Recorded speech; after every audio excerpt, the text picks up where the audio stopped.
Well, Chris Carlson, Undercover Boss, we're an awards website, so I have to start with this. The show's been on the air a little while, but last September, you take home your first Emmy Award as Best Reality Program.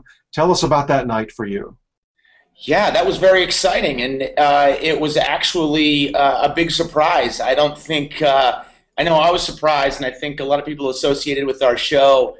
I think we were all sort of surprised. It was I believe it was our third straight nomination. But the category is so tough, and there are so many good shows in that category that we just didn't think it was going to happen.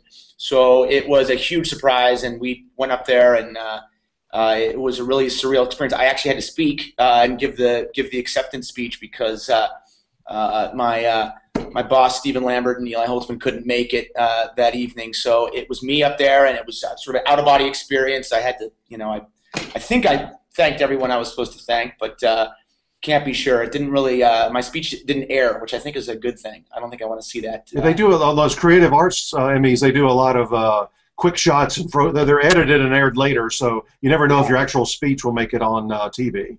Yeah, no, they edited. On the broadcast version, they cut to an interview that was done with me backstage. They announced that we won, and then they cut to an interview with me backstage, which was I hardly even remember doing the interview, but I'm sort of glad that he used my acceptance speech because I don't think it was very good. Well, at least you got to give it to the mass the Academy audience that was there. That's right, exactly. No, that was a huge thrill, and what an honor.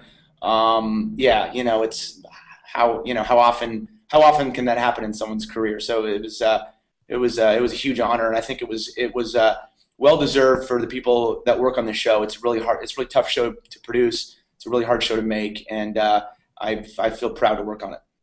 If you're superstitious at all, you know that those producers are not welcome with you next year either. I mean, this September either. They cannot come because if you win, one of them wants to speak, and if you lose, you're going to go, we lost because you're here.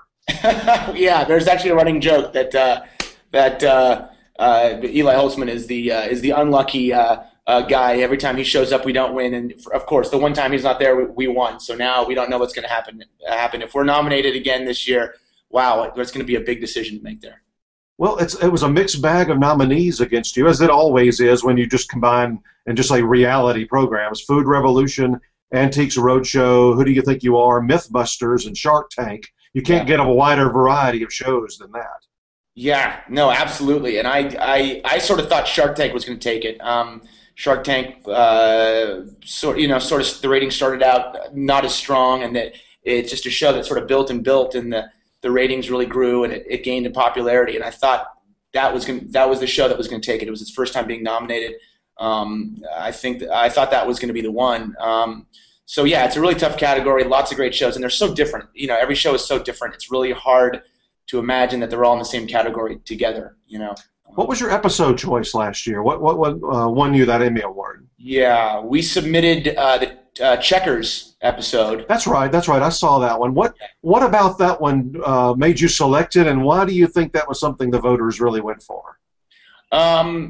We chose it because it had an incredible moment that was just, it was one of those moments that makes reality shows great, in my opinion. It's one of those unforeseen moments, unplanned, unproduced. No one saw it coming. The boss encountered something at a restaurant that he did not like, and it was to such an extent that he decided to close the restaurant right then and there. He revealed his identity. He shut down the operation.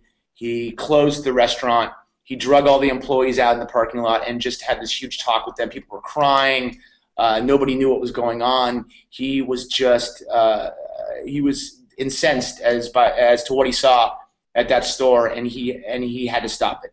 And as a viewer, even as a producer, as we were there, we didn't know what was going on, and we're like, oh my God, what's happening?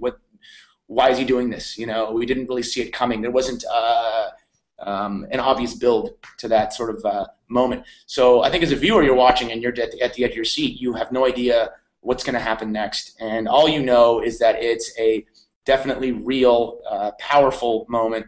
And for all the people out there who write that our show is sort of set up or fake, or sometimes they think that our show, we're in cahoots with the companies and it's a big commercial for the companies. This is clearly something that a company does not want to do on camera, yet the boss felt overwhelmed and overcome by the desire to close the restaurant, and it was very powerful. And the rewards were great on that one. Life-changing, hugely emotional. It was a really powerful ending too. So I thought that show sort of had all the right ingredients. Now, this year, if you get nominated again, you've got the Modell's Sporting Goods episode as your choice? Yes, Modell's is the episode that we put up for consideration this year. Yeah. What about it attracted you? Well, Mitchell Modell is such a character. He is one of a kind. There's no one on earth like the man. He's larger than life. He is he wears his emotions on his sleeve. He's incredibly honest. And heart of gold, and the man took the journey so seriously and put his all into it.